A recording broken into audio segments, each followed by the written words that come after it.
Olá, você, como vai? Tudo bem? Seja muito bem-vindo ao meu canal. Eu sou o professor Cristiano Martins e na aula de hoje nós vamos estudar o artigo 158 do Código Penal, o famoso crime de extorsão. Então hoje você vai sair daqui craque sabendo mais um crime contra o patrimônio, o artigo 158. Antes de iniciarmos a nossa aula, eu vou pedir para você assinar aqui o canal, clicar aqui no botãozinho vermelho de assinar canal, assim você vai receber todas as notificações quando eu postar novas aulas. Toda semana tá saindo aula nova de direito aqui no meu canal. Tem também o meu Instagram, que também tá aparecendo aqui ao lado, Prof. Cristiano Martins, meu Facebook, Prof. Cristiano Martins, quiser mandar uma mensagem para mim, e tem também o meu canal lá no Telegram. O meu canal no Telegram, eu posto mais conteúdo lá para vocês, conteúdo em áudio, conteúdo em texto, então você vai ter mais conteúdo gratuito e de qualidade lá no meu canal no Telegram. Tem aqui, também aqui no rodapé, aqui embaixo, tem aqui o endereço para você colocar no seu navegador e entrar lá no meu grupo do Telegram, ok? Vamos lá então para começar e já joga o seu like aí para ajudar o canal, para curtir o vídeo. Artigo 158 do Código Penal. Vamos lá ver o caput do artigo 158. O 158 ele tem 3 parágrafos. Vamos por partes aqui para o caput. Olha lá o caput do 158. Constranger alguém mediante violência ou grave ameaça e com o intuito de obter para si ou para outrem indevida vantagem econômica, a fazer, tolerar que se faça ou deixar de fazer alguma coisa. Pena reclusão de 4 a 10 anos e multa. Esse é o caput, a modalidade simples da extorsão. Depois, nós temos no parágrafo 1º uma forma majorada, que é uma causa de aumento de pena que se aplica lá na terceira fase da dosimetria da pena, quem já estudou dosimetria da pena. Nós temos o parágrafo 2º, que é uma qualificadora do crime. Qualificadora é porque tem uma nova pena, né? Um novo mínimo e um novo máximo, e nós temos o parágrafo 3º, que também é uma outra qualificadora do crime de extorsão. Vamos ver aqui quais são então eles. Olha lá, o parágrafo 1º, o parágrafo 2º e o parágrafo 3º. Esse parágrafo 1º, olha lá, se o crime é cometido por 2 ou mais pessoas ou com emprego de arma, aumenta-se a pena de 1/3 até metade. Então é uma majorante. Esta modalidade aqui é a extorsão na sua forma majorada, ou também chamada causa de aumento de pena, que é a terceira fase lá da dosimetria da pena, né? A terceira fase que inclusive pode ultrapassar o máximo previsto da pena. O parágrafo 2º aplica-se à extorsão praticada mediante violência o disposto no parágrafo 3º, vou até tirar aqui essa lei 8.072, o disposto no parágrafo 3º do artigo anterior. Qual é o artigo anterior? O artigo anterior é o 157, é o roubo. E aí ele diz que aplica-se o parágrafo 3º. Eu vou colacionar aqui o parágrafo 3º para você não se perder. Então, aplica-se às situações previstas no roubo do 157. Vou colar aqui, olha lá o parágrafo 3º do roubo. Parágrafo 3º do roubo, por como ele está dizendo que aplica-se a mesma situação, se da violência resulta 1. Lesão corporal grave, a pena é de reclusão de 7 a 18 anos e multa. 2. Se é morte, se resulta morte, a pena é de reclusão de 20 a 30 anos e multa. Então vou deixar aqui em vermelho, porque isso é uma anotação. Caso da extorsão praticada mediante violência ocorra a lesão corporal grave, a pena não será mais a pena simples, do caput, na modalidade simples, que é de 4 a 10 anos e multa. A pena agora já será de 7 a 18 anos e multa. E se ocasionar a morte da extorsão, da violência aplicada na extorsão, a pena será de 20 a 30 anos e multa. Então esse parágrafo 2º é a forma qualificada, qualificadora.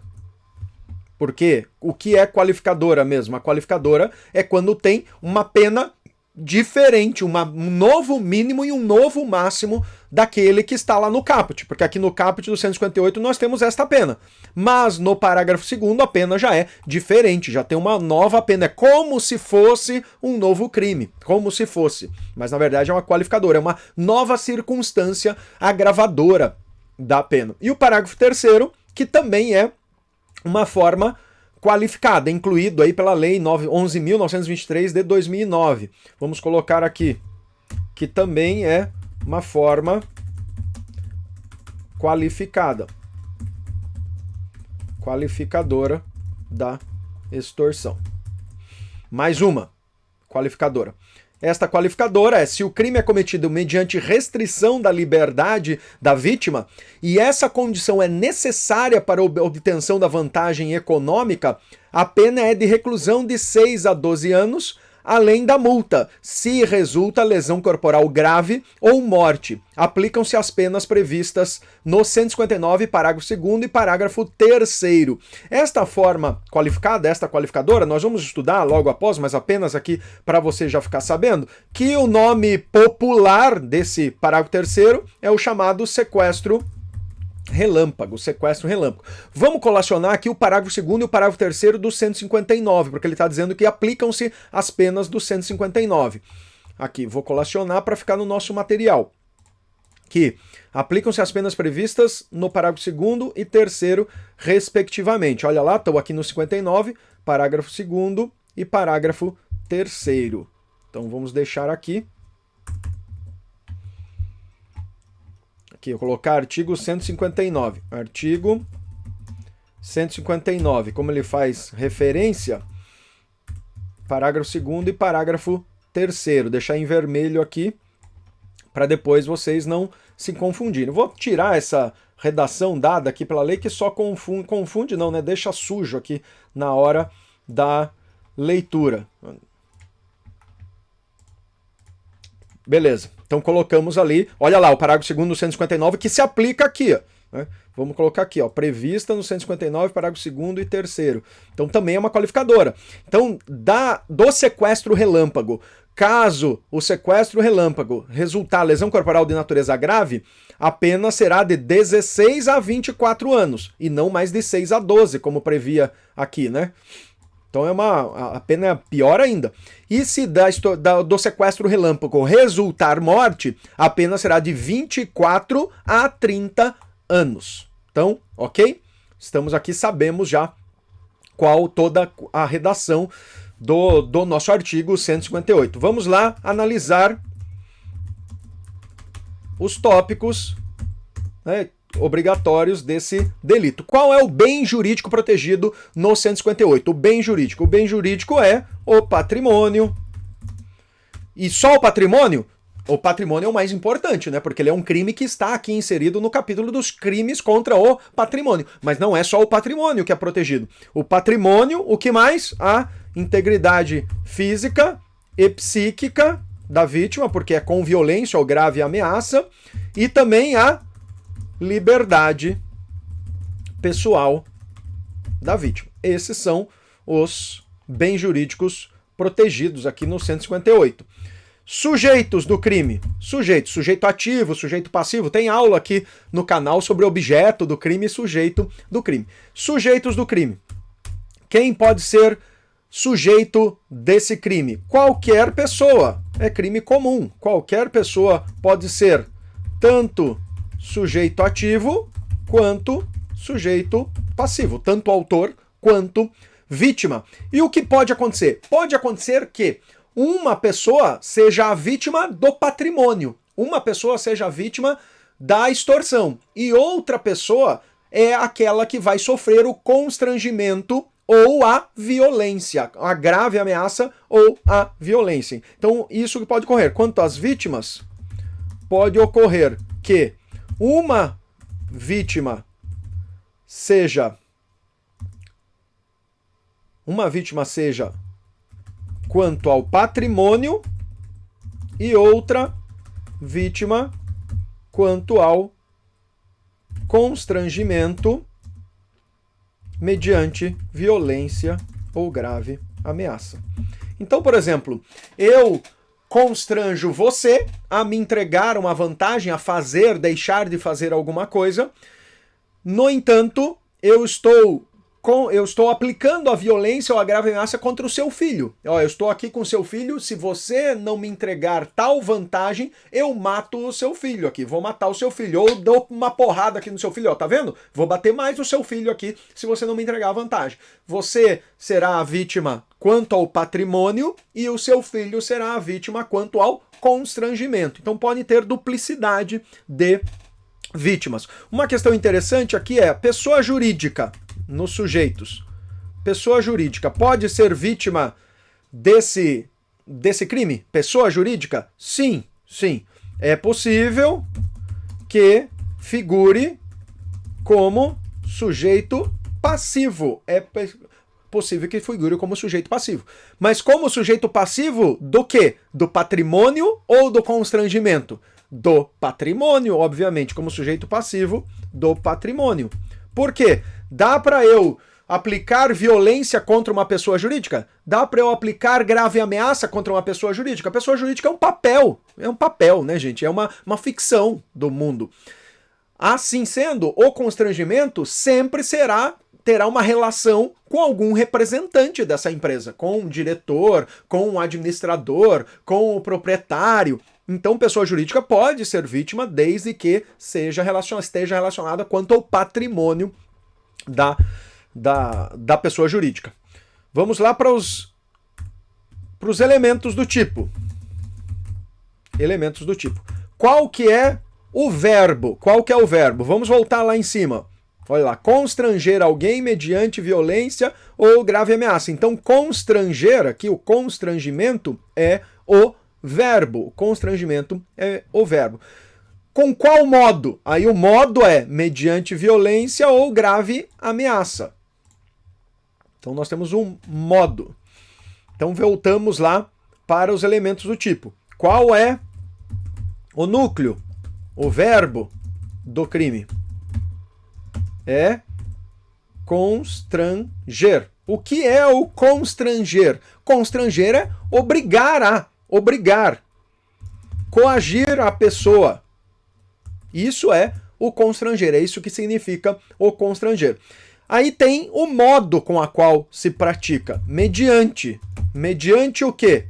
Violência. Que tipo de violência? Violência física.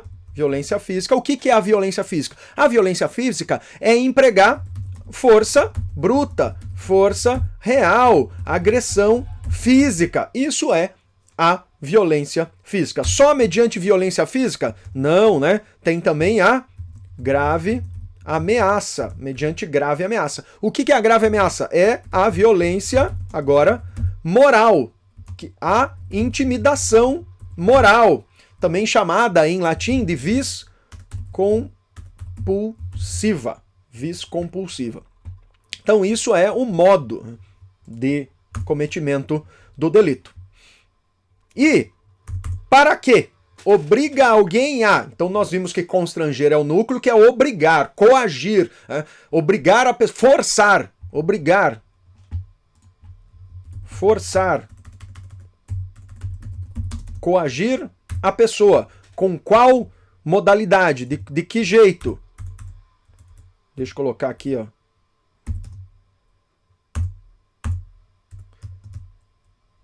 Intimidação moral, vis compulsiva. Só para ficar bonitinho aqui. Aí, o agente obriga a quê? Obriga a fazer o quê? Vamos colocar lá, obriga a fazer o quê?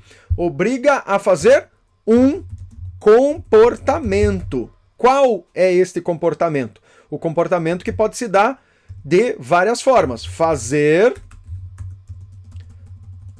3 formas, né? Tolerar que se faça. Ou deixar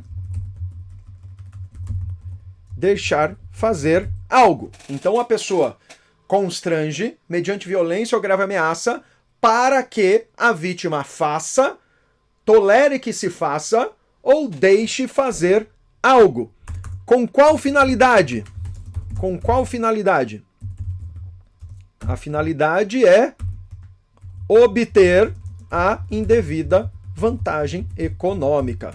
Então aqui eu estou fatiando os elementos que descrevem lá o tipo penal para explicar elemento a elemento para você. Então essa é a finalidade. Qual é a intenção? Qual é o objetivo? Qual é o dolo específico que ela tem? Obter uma indevida vantagem econômica. Então, por exemplo, eu sou o sujeito ativo, eu sou o autor do crime e eu obrigo você, vítima, a sacar dinheiro no caixa eletrônico a fim de efetuar compras no cartão de crédito, e efetuar compras utilizando o cartão de crédito. Então isso seria uma extorsão. Eu obrigar você a sacar o dinheiro no caixa eletrônico para me dar o dinheiro. Ou obrigar você a efetuar compras com o seu cartão de crédito para posteriormente me entregar. Isso seria uma modalidade de extorsão.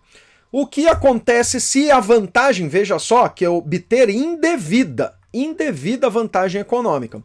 E se a vantagem for devida? E se a vantagem for devida? Por exemplo, você está me devendo. Você está me devendo R$500 e não me paga. Uma hora eu perco a paciência e vou até você e lhe constranjo e falo, olha, você vai agora lá no caixa, na caixa eletrônico, vai sacar esses R$500, senão eu vou dar um tiro em você. Eu estou lhe constrangendo, lhe forçando, volta aqui, né, nos elementos. Eu estou lhe constrangendo mediante grave ameaça e obrigando a você fazer um comportamento, que é ir lá e sacar os R$500 no caixa, senão eu vou lhe matar.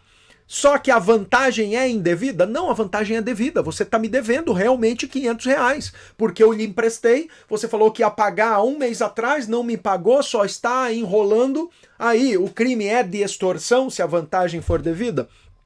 Não. Se a vantagem for devida, o crime que se configura é o previsto no artigo 345 do Código Penal. Que crime que é esse? Exercício arbitrário das próprias razões. Então tem esta diferença aí. Deixa eu colocar, eu tirei o... Aí, exercício arbitrário das próprias razões. Uma outra situação que é interessante, que a jurisprudência trabalha, é: e se a ameaça for de mal espiritual? Olha que legal. Se você tá me devendo R$500, mesma historinha. Falou que ia pagar um mês atrás, não me pagou ainda. E aí eu digo assim pra você: olha, se você não me pagar amanhã, eu vou fazer um trabalho, eu vou fazer uma reza, eu vou fazer, enfim, que eu vou acabar com a sua vida.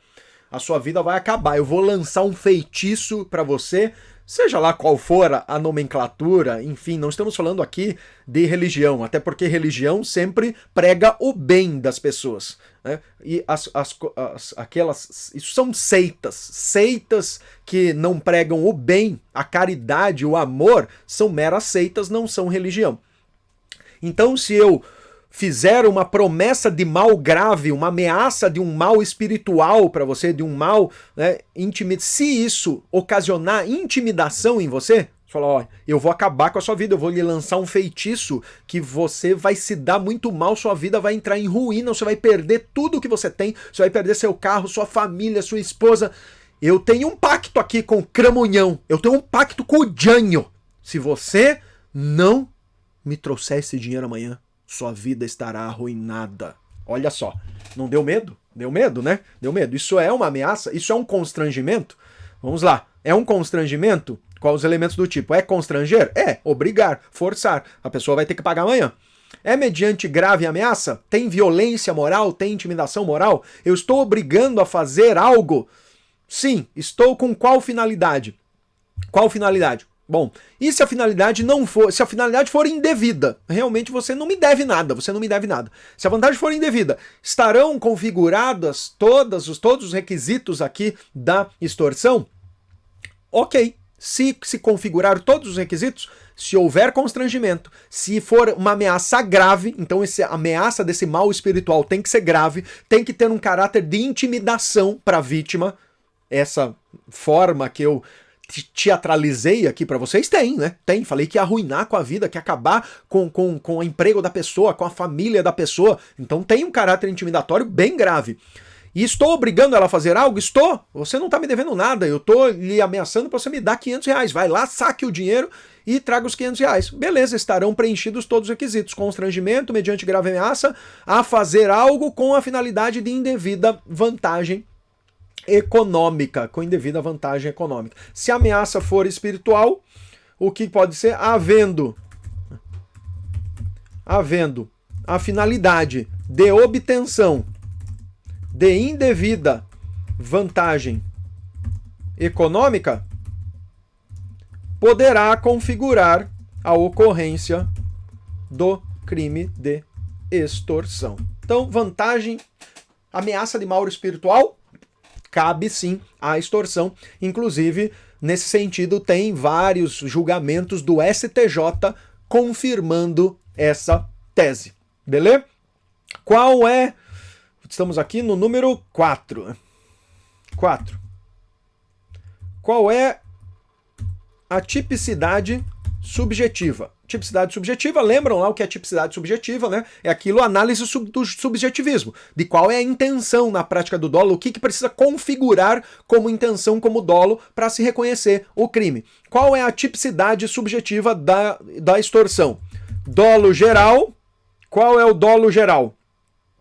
O dolo geral é vontade de constranger a vítima. Vontade de constranger a vítima. Basta esse dolo para configurar a existência do 158? Só isso basta? Só isso? Só se comprovar o dolo de constrangimento? O que é o constranger mesmo? Volta lá, ó. Constranger. Obrigar, forçar, coagir a pessoa. Basta ter este dolo geral de prática do verbo, de prática do núcleo do tipo penal? Não. Para se configurar o crime de extorsão, existe algo além do dolo geral que eu tenho que configurar, que eu tenho que reconhecer. O que é mesmo que vem além do dolo geral é o dolo específico. Dolo específico, que alguns autores chamam de elemento subjetivo especial. Outros autores chamam de especial fim de agir. O dolo específico é o para que se constrange. Ele constrange com uma finalidade específica. Ah, tem autor que chama assim também. Finalidade específica. Então, o dolo específico ou finalidade específica. Qual é o dolo específico? A pessoa constrange para quê? Constrange com qual intuito, com qual intenção ela constrange? Com a finalidade de obtenção de indevida vantagem econômica. Com a finalidade de obtenção de indevida vantagem econômica. Então veja só a importância disso. E se não se comprovar a intenção de constrangimento para a obtenção da indevida vantagem econômica.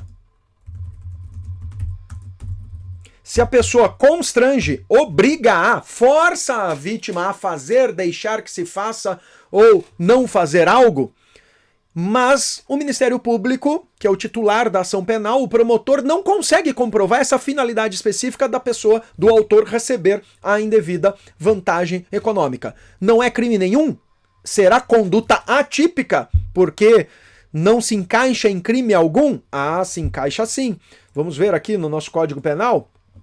Olha lá que crime que vai encaixar. Quero ver quem sabe. Deixa eu voltar aqui. Responde aí mentalmente. Se você já descobriu. Aqui, ó. Ah, achei. Artigo 146. Vamos colocar aqui. Se não se comprovar a intenção de constrangimento para obtenção da indevida vantagem econômica, o autor responderá pelo crime de Constrangimento ilegal, artigo 146. 146. Vamos colacionar aqui o 146, olha lá. 146. Constranger alguém mediante violência ou grave ameaça ou depois de lhe haver reduzido por qualquer outro meio a capacidade de resistência, a não fazer o que a lei permite ou a fazer o que ela não manda. Pena de detenção de 3 meses a 1 ano ou multa. Então a extorsão é a junção do constrangimento ilegal com a finalidade específica de receber a indevida vantagem econômica. Se não se reconhecer a vantagem econômica, vai cair a conduta para o reconhecimento do 146, beleza? Vamos lá para o próximo tópico. Vencemos aqui a tipicidade subjetiva. 5. Consumação e tentativa. Mudou minha fonte aqui e sei lá por quê. Vamos corrigir aqui, beleza. Consumação e tentativa. Esses elementos, os elementos do tipo penal, podem ser analisados. Olha lá, em 3 momentos aqui. Em 3 momentos eu posso analisar essa questão se é consumação ou se é tentativa. Qual seria? Vamos colocar aqui uma tabela para ficar melhor isso para vocês. Primeiro momento. O comportamento do autor. Comportamento do autor. Qual o comportamento do autor? O constrangimento. Constranger alguém mediante violência ou grave ameaça. Esse é um primeiro momento de análise. Qual é o segundo momento da análise? O comportamento da vítima. Da vítima. Qual é o comportamento da vítima mesmo na extorsão? É fazer, tolerar que se faça ou deixar de fazer algo. Esse é o comportamento da vítima. E o terceiro momento, qual é? O que está faltando? A obtenção da indevida vantagem econômica. Então, para nós identificarmos a consumação e a tentativa, nós temos que ter bem claramente essas 3 fases, esses três elementos aqui do tipo penal da extorsão. O comportamento do autor, que é o constrangimento, mediante violência ou grave ameaça.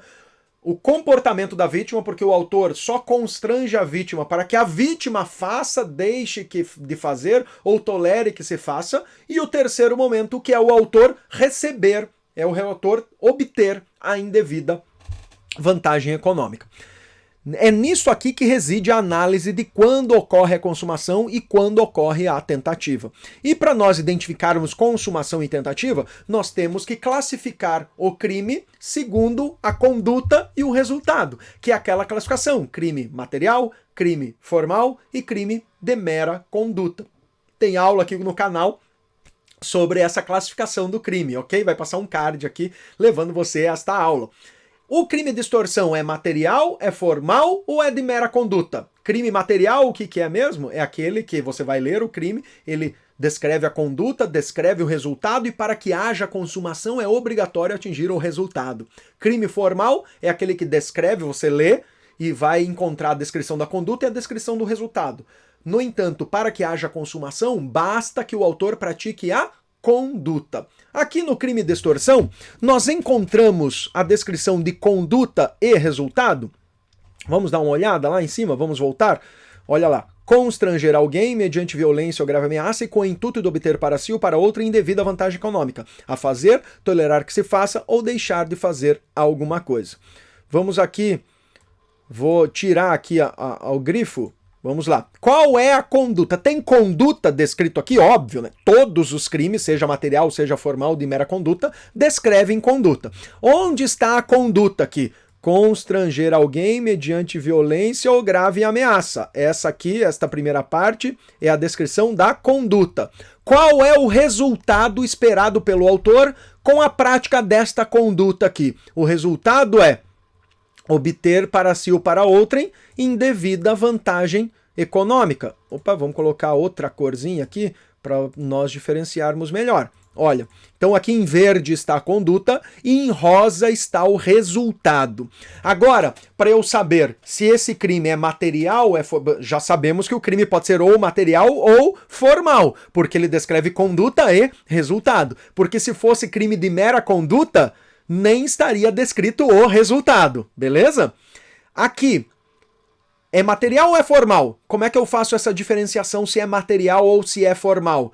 Vamos identificar qual é o momento da consumação. Se você responder assim, para que a pessoa responda pelo crime de extorsão consumado, é obrigatório atingir o resultado, obter para si ou para outra indevida vantagem econômica. Se você responder desta forma, que só se consuma quando ocorrer aqui a parte rosa, você está dizendo para mim que esse crime é material, é crime material. Agora, se você falar assim, professor Cristiano, este crime de extorsão, ele se consuma só com a prática do constrangimento. Ele haverá com sua consumação só com o constranger alguém mediante violência ou grave ameaça, independentemente de que este autor receba a vantagem econômica. Aí você está dizendo para mim que o crime é formal, E o 158 é o quê? Voltemos lá à consumação e tentativa que nós estamos estudando. O crime de extorsão é formal. O crime é formal, ou seja, para a sua consumação,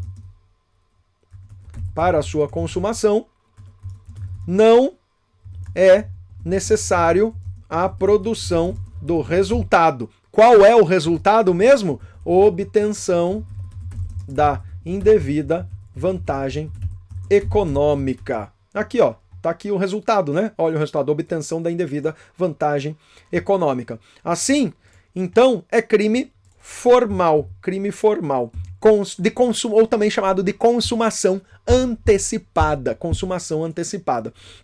crime formal. Inclusive, tem súmula, né? Súmula.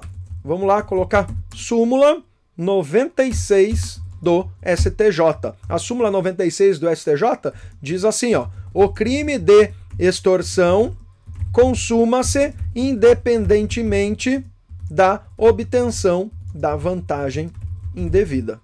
Tá sumulado essa história. Sumulado. Se o agente obtiver o resultado, e aí você pode fazer essa pergunta, mas professor, e se ele praticar o constrangimento, que é o comportamento aqui, que será a conduta, se ele praticar o constrangimento, mas não conseguir atingir o resultado, obtenção dessa indevida vantagem econômica. O que acontece? Bom, se é crime formal e não precisa obter a vantagem econômica para que o crime seja consumado, se o autor receber a indevida vantagem econômica,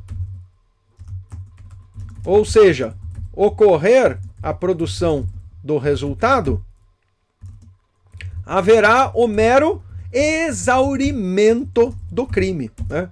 O exaurimento do crime. Lembra lá da linha do crime? A linha do crime, nós estudamos que era assim, né? A linha do crime. O iter criminis tem a fase interna, a fase externa e depois uma outra fase. A fase interna é... Qual era mesmo? Lembram disso? Atos...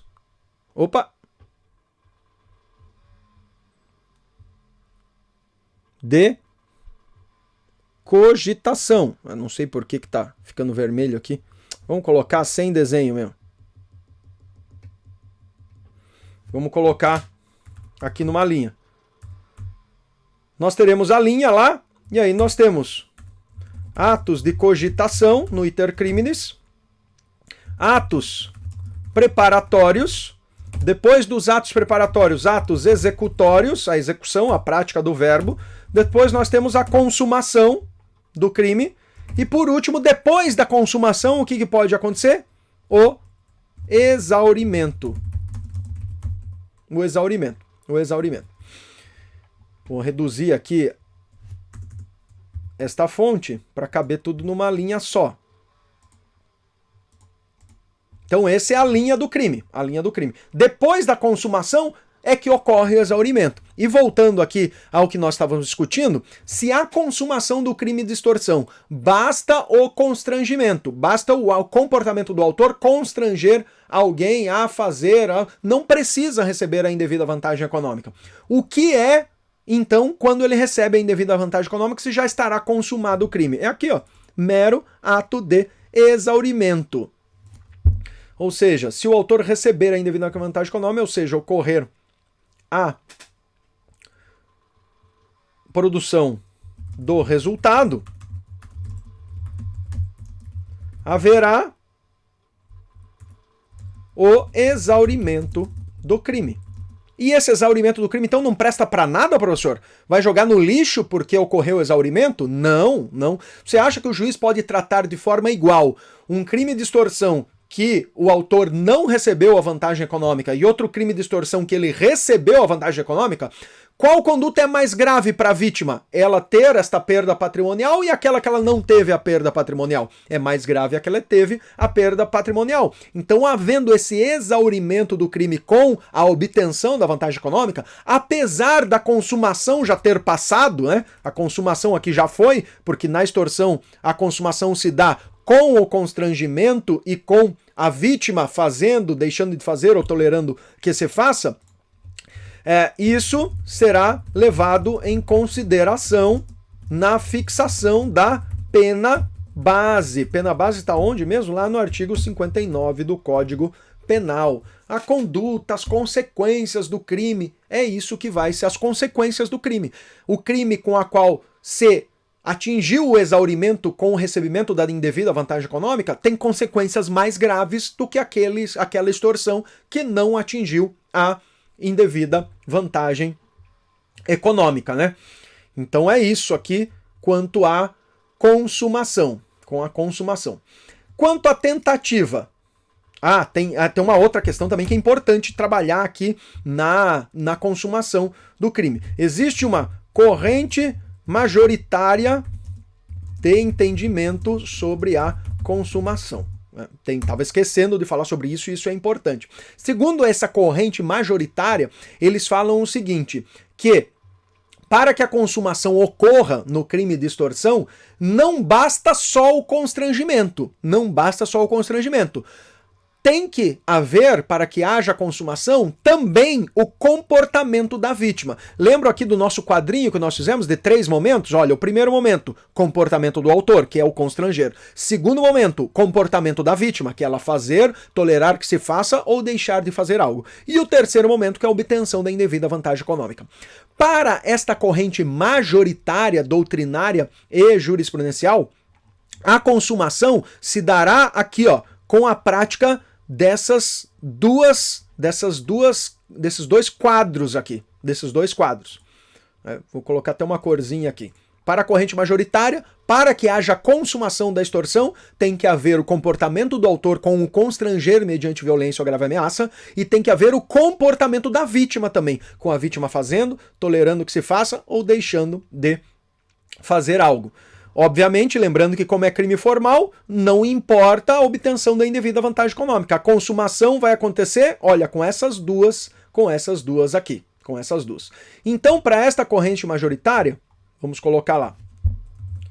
A consumação ocorre desde que o autor pratique o constrangimento mediante violência ou grave ameaça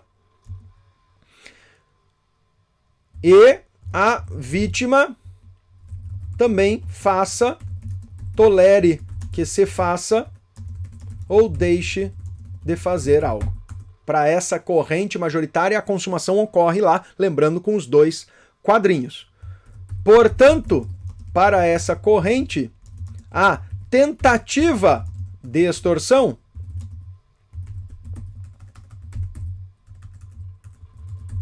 ocorrerá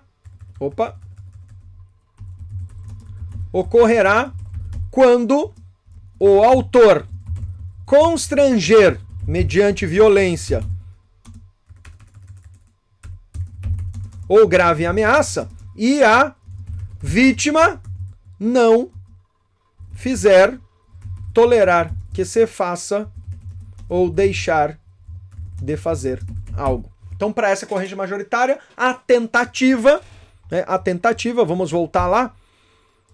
Vou até copiar aqui este quadro de novo para essa corrente majoritária.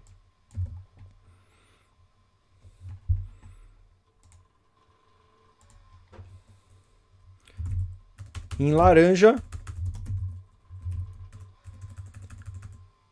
a consumação estará aqui, ó, né, com essas duas modalidades, Consumação é com essas duas.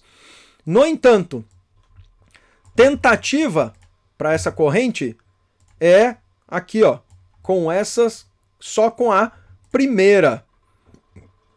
Então vamos colocar aqui uma outra cor para ficar bem claro para você.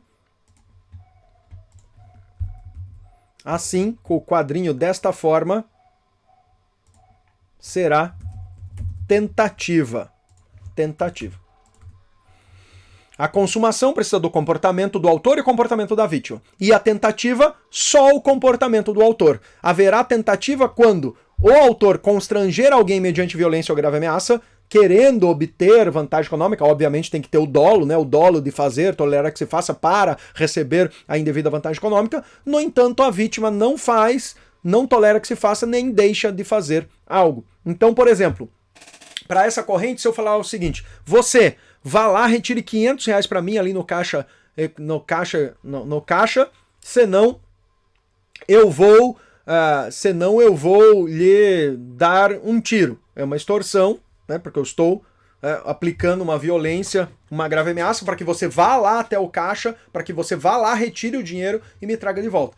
Se eu constranger você e você não fizer isso, você fugir, né, houve uma tentativa de extorsão. Agora, se você se comportar, você for lá fazer e não chegar a entregar para mim o dinheiro, houve comportamento, você foi lá, tirou o dinheiro, aí já estará consumado para essa corrente majoritária, né? Para essa corrente majoritária. Então é assim que entende. E apesar dessa corrente majoritária existente aí que estudamos agora, ainda existe um segundo posicionamento minoritário. Para esse segundo posicionamento minoritário, o crime de extorsão vai se consumar independentemente do comportamento da vítima.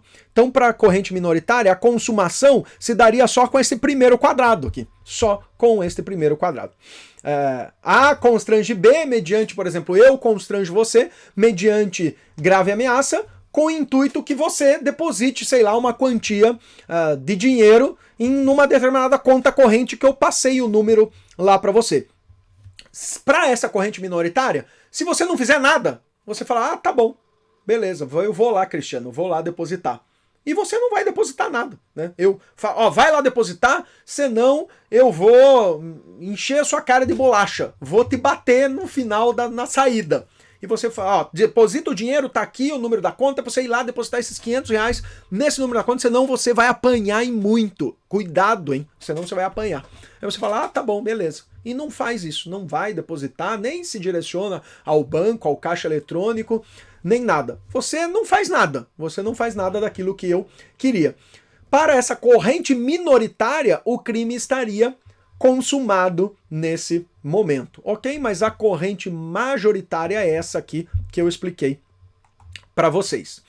Uma outra questão interessante que nós encontramos em jurisprudência é a chamada sextortion, a extorsão sexual, sextortion, de sexo, né? E a extortion de extorsão, que são aqueles casos muito comum com a internet agora, com as redes sociais, aqueles casos em que alguém ameaça distribuir materiais sexuais privados e íntimos da vítima, materiais e íntimos da vítima.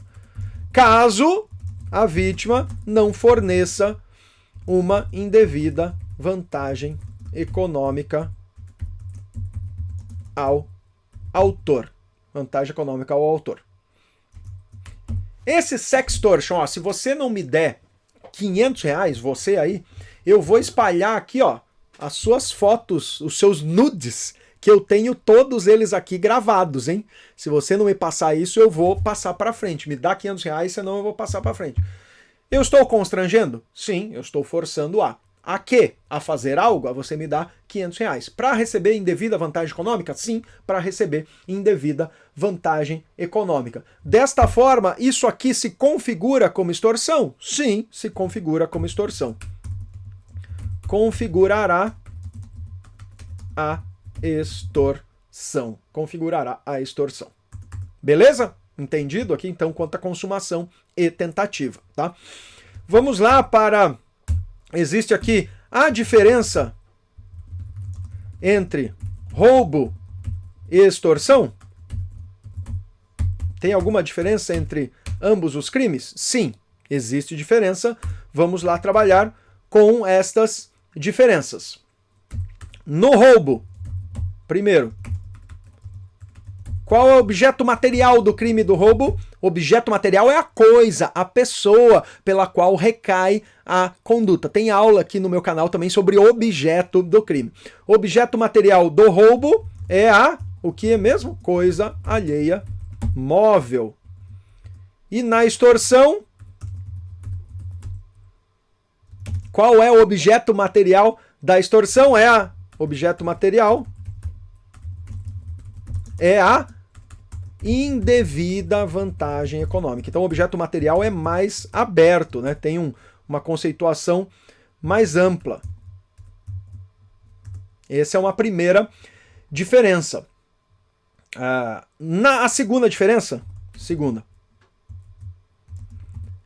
na extorsão, segunda diferença, na extorsão, a vítima possui o quê? Um comportamento imprescindível, porque na extorsão o autor aplica o constrangimento para a vítima fazer algo, ou para a vítima deixar de fazer algo, ou para a vítima tolerar que se faça algo. Então existe a exigência de um comportamento da vítima.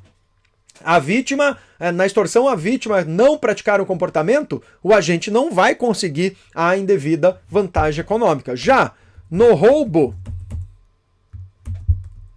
o comportamento da vítima é prescindível. Não precisa nenhum comportamento da vítima. No roubo, o agente possui o próprio autor. No roubo, o próprio autor vai lá e subtrai. É uma conduta do autor subtrair. Já na extorsão, não. Na extorsão é a vítima é que vai se comportar. A vítima é que vai ter um comportamento para, digamos assim, contribuir para a existência do crime.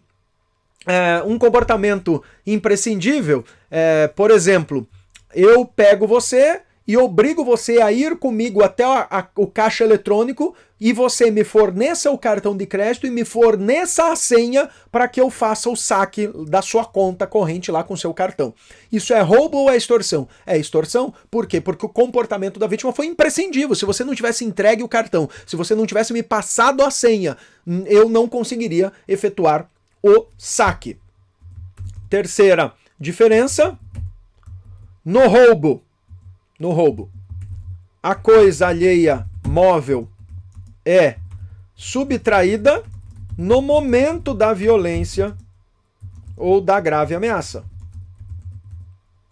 Já na extorsão, o mal anunciado e a vantagem econômica indevida são futuros. Então essas são as três principais diferenças existentes entre o roubo e a extorsão. O roubo e a extorsão, ok? Tem uma outra questão aqui, nós estamos a diferença entre roubo e extorsão, estamos no 6, né? aqui uma outra questão. Roubo pode acontecer. Roubo e extorsão contra a mesma vítima. Pode acontecer roubo e extorsão contra a mesma vítima, no mesmo contexto fático, rolar um roubo e rolar também uma extorsão. Por exemplo, eu encontro com você na rua e eu retiro o seu celular. Pego, isso é um assalto e pego o celular da sua mão. E no mesmo contexto fático, eu digo o seguinte: agora você tá com a sua carteira aí? Tá, né? Então me passa aí o seu cartão de crédito e a sua senha, porque eu vou sacar o dinheiro, senão eu meto o revólver na sua cabeça. Eu peguei o celular da sua mão e ainda estou exigindo que você me dê o cartão e que você me passe a senha para que eu efetue o saque, né? Vamos colocar aqui no mesmo contexto fático. Obviamente que se não for no mesmo contexto fático, no mesmo momento, pode acontecer os dois, né? É no mesmo momento, na mesma história, essa historinha aí que eu contei para vocês. Nessas duas situações, nós temos os seguintes entendimentos. Configurará, ocorrerá, nessa situação, nessa história, ocorrerá o concurso material de crimes. O que é concurso material de crimes? 2 ou mais condutas com 2 ou mais crimes. Nesse primeiro entendimento, vamos colocar aqui, primeira corrente, entende que ocorrerá o concurso material de crimes. O concurso material de crimes, o autor responderia por ambos os crimes. Ele responderia por roubo e por um roubo e por uma extorsão. Por um roubo e por uma extorsão.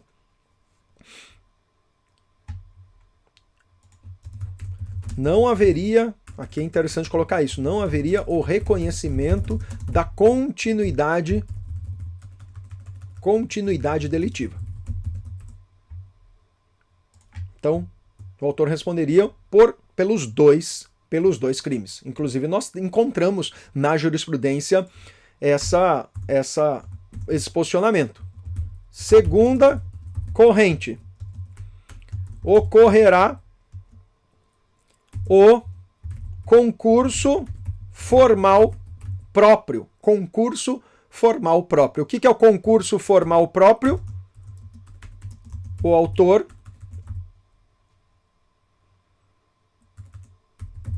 cometerá um único crime, pois se reconhecerá uma ação unicamente.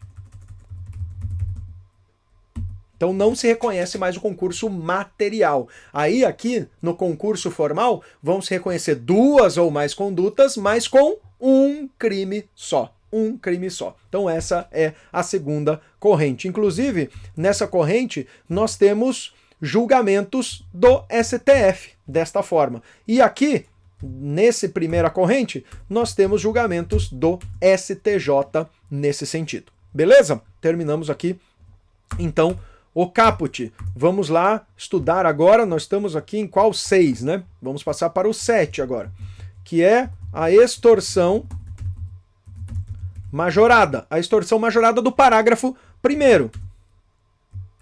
Parágrafo 1º do crime.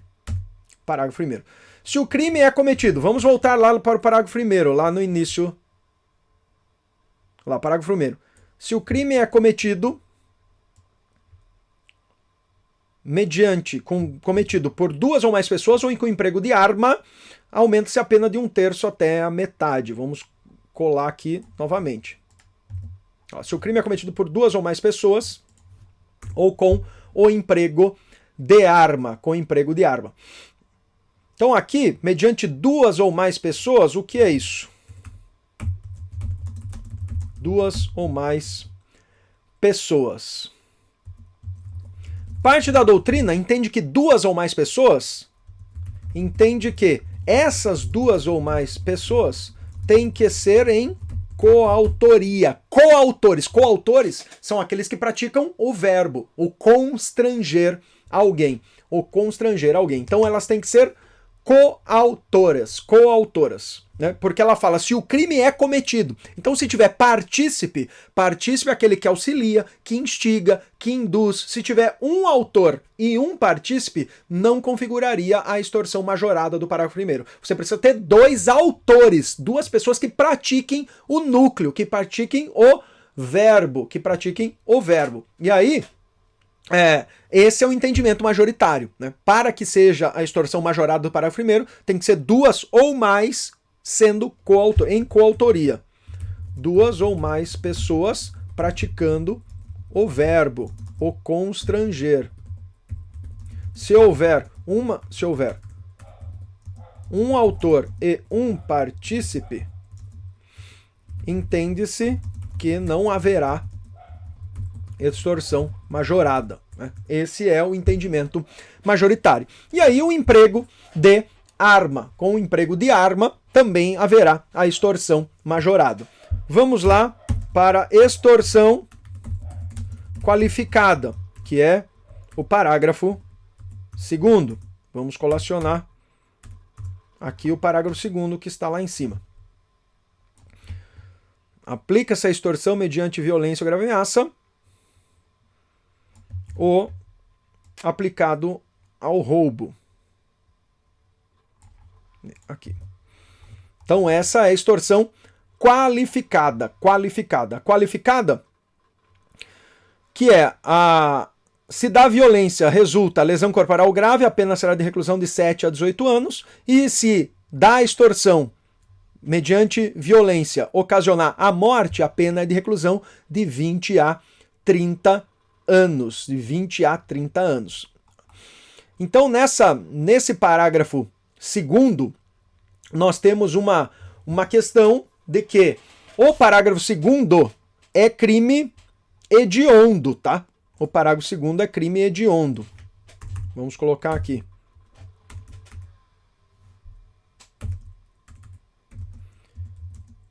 A extorsão qualificada é reconhecida como crime hediondo, Então, o crime hediondo se mantém aqui com esse parágrafo 2º. E em 2019, agora no final do ano de 2019, foi inserido, lembrando que esse aqui o parágrafo 3º, aqui todo o parágrafo 3º, né, aquela lei, vamos colocar aqui, vou colocar observação. Então, isso é importante porque é bem recente. A lei número...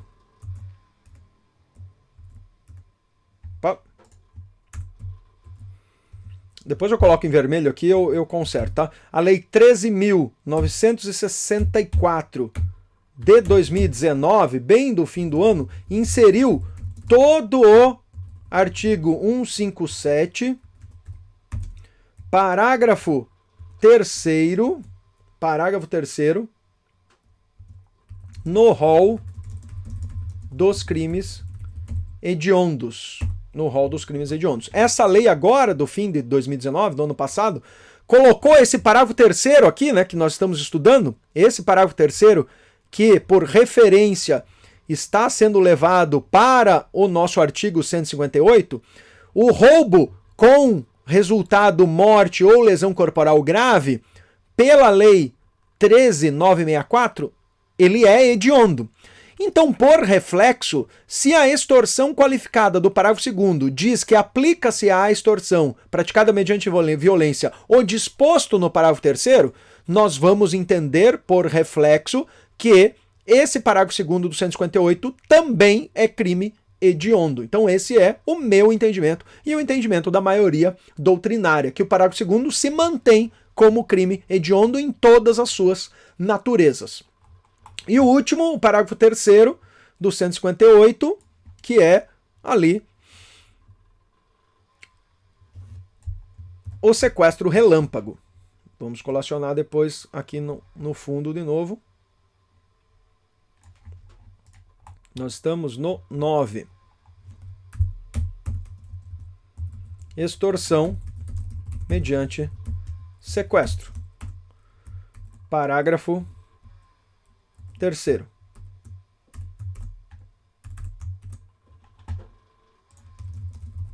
Da vítima. Colacionar aqui de novo. Saiu com um número aqui, mas não sei o porquê. Vamos lá, olha aqui o parágrafo 3º. Se o crime é cometido mediante a restrição da liberdade da vítima e essa condição é necessária para a obtenção da vantagem econômica, a pena de reclusão de 6 a 12 anos, além da multa. Se resulta lesão corporal grave ou morte, aplicam-se as penas previstas no artigo 159, parágrafo 2º e 3º, respectivamente. Então isso é o que nos diz aqui o parágrafo 3º do 159.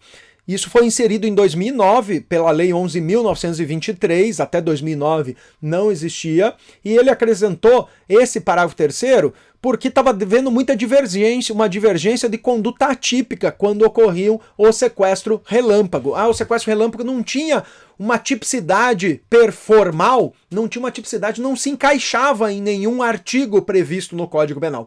Aí, para pacificar isso, os legisladores enfiaram o parágrafo 3º aqui no artigo 158. Então, aqueles exemplos que eu falei para vocês, o autor obriga a vítima a ir até um caixa eletrônico para que ela efetue o saque. O autor, além de constranger a vítima mediante violência ou grave ameaça, ele ainda vai restringir a liberdade da vítima, porque ele pega a vítima e fala, vamos comigo até o caixa eletrônico para que você efetue o saque e dê o dinheiro para mim. Então, o autor constrange, exige um comportamento que é fazer, tolerar que se faça ou deixar que se faça, e ainda restringe a liberdade da vítima. Portanto, esse parágrafo 3º, praticamente, ele poderia estar inserido num artigo sozinho. É como se fosse um crime novo. Mas o legislador, para não ficar mexendo nas numerações dos artigos do Código Penal, resolveu aí colocar esse parágrafo 3º. Ele definiu um modo de ação para a extorsão, o tal do modus operandi para a extorsão. Então houve apenas um desdobramento do tipo do crime de extorsão, ok?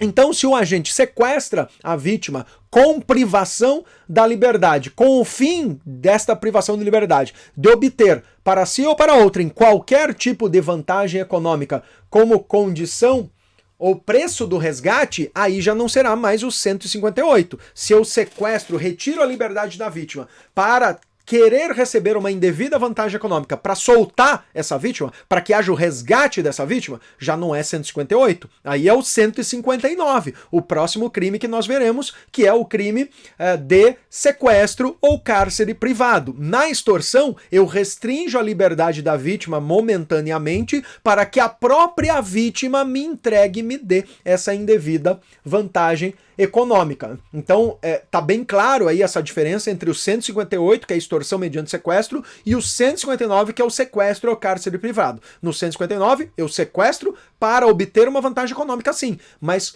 a vantagem econômica, eu vou receber a vantagem econômica como uma condição para liberar a vítima, como uma condição ou um preço da liberdade da vítima, né? Na extorsão olha, vítima, você me acompanha, você vai me acompanhar a lá o caixa eletrônico para sacar o dinheiro, ok? Então essa é a diferença. Tem um entendimento também daquelas situações do falso sequestro por telefone, que é muito aplicado aí por presidiário, né? Colocar aqui essa observação. O falso sequestro por telefone praticado por detentos simulando um sequestro de algum parente, normalmente é filho. Aí ele liga, tudo bem? Eu tô com seu filho aqui, hein? Tô com seu filho sequestrado, fala aí. Aí o filho começa a chorar e com quando você chora, você perde o timbre da voz, a entonação, e pai e mãe, você sabe como é, né? Já entra em desespero, já não sabe o que fazer, já acha que é o filho mesmo, aí já fala o nome, ai, meu filho Maurício, é você, sou eu, mãe, por amor de Deus, se você não depositar tal agora, se você não colocar X reais de crédito no celular, não, eu vou matar seu filho, eu vou matar seu filho. Ele vai lá e deposita, entrega o dinheiro, deixa uma mala de dinheiro em algum lugar, isso aí é extorsão, tá? Esse crime é reconhecido como extorsão. Não é estelionato, não é reconhecido como estelionato. É reconhecido como extorsão. Ok?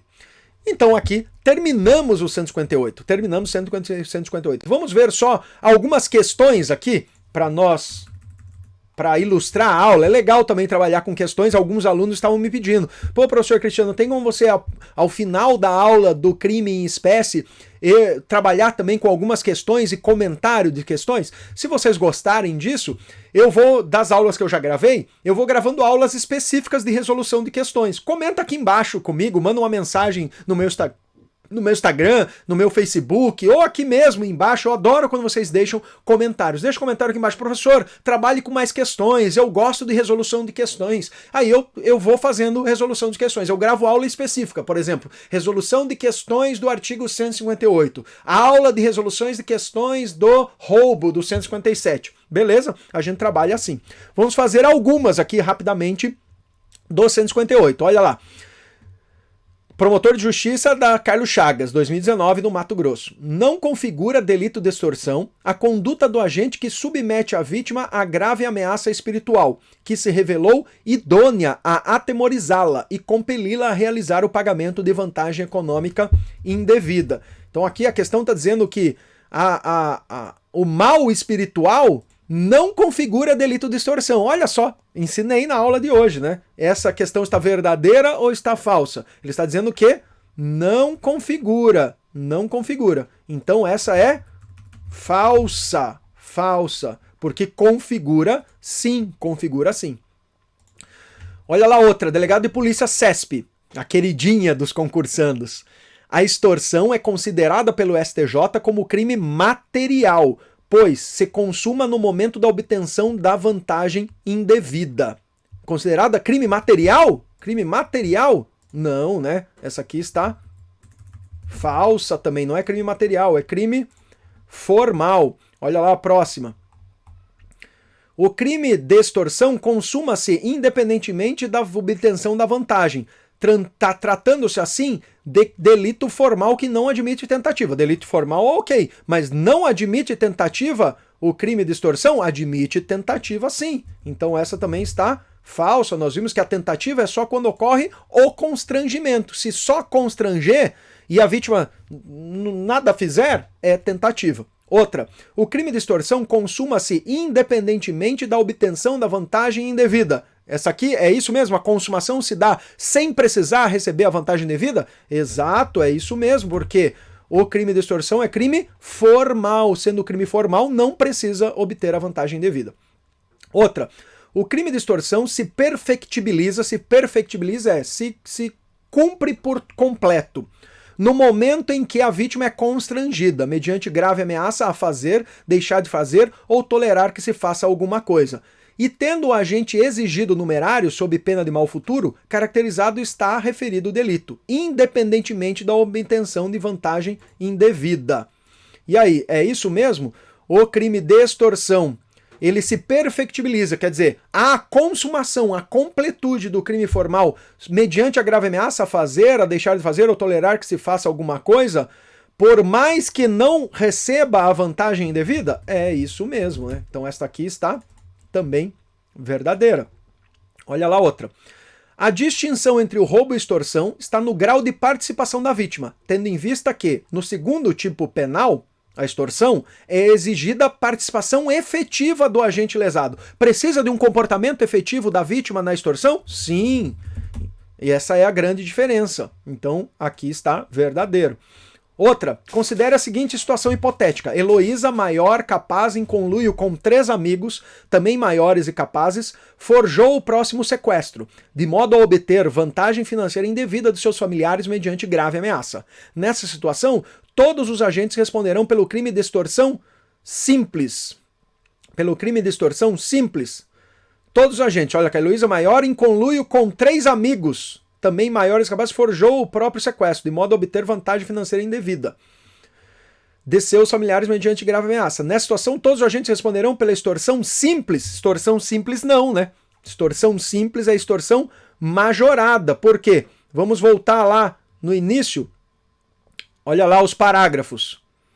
Parágrafo 1º. Se o crime é cometido mediante 2 ou mais pessoas ou com emprego de arma, aumenta-se a pena de 1/3 até metade. Então a extorsão simples é isso aqui, ó. É o caput. Extorsão simples. O caput é a extorsão simples. Aqui, o parágrafo 1º é a extorsão majorada. E na nossa questão, está dizendo aqui que era com 3 pessoas, era a Heloísa e mais 3, então eram 4. Então é extorsão simples? Não, é extorsão majorada do parágrafo 1º. Mais uma. Para a configuração do denominado crime de sequestro relâmpago, a restrição da liberdade da vítima é condição necessária para a obtenção da vantagem econômica, independentemente da ocorrência dessa. O sequestro relâmpago que nós vimos no parágrafo 3º, é obrigatória a restrição da liberdade da vítima? Sim. Precisa obter a vantagem econômica para a consumação do crime de extorsão? Não, é crime formal. Então, está certo, independentemente da ocorrência dessa, está certo. Mais uma.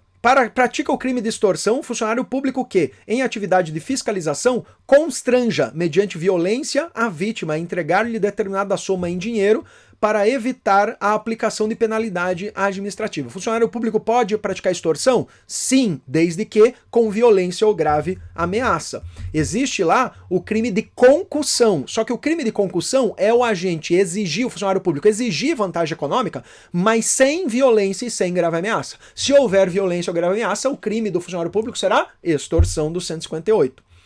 Mais uma.